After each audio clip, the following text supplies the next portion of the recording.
అన్నమయ్య జిల్లా పీలేరు నియోజకవర్గ గుర్రంకొండ ఉమ్మడి ఆంధ్రప్రదేశ్ మాజీ ముఖ్యమంత్రి భారతీయ జనతా పార్టీ జాతీయ కార్యవర్గ సభ్యులు శ్రీ నల్లారి కిరణ్ కుమార్ రెడ్డి మరియు పీలేరు శాసనసభ్యులు నల్లారి కిషోర్ కుమార్ రెడ్డి గుర్రంకొండ ఎన్వి కళ్యాణ మండపం నందు గుర్రంకొండ మండలం చెర్లపల్లి సర్పంచ్ దద్దాల హరిప్రసాద్ నారాయణ కుమార్తె వివాహానికి హాజరై నూతన వధువరులను ఆశీర్వదించారు.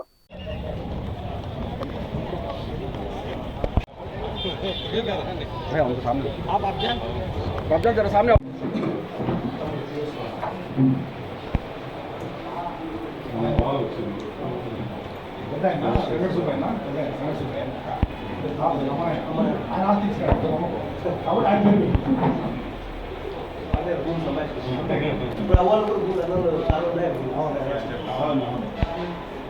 మీ పేరేనా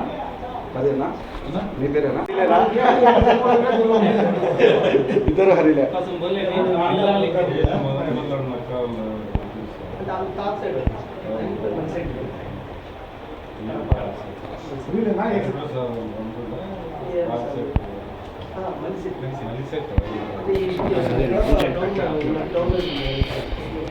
జెడ్పీటీసీ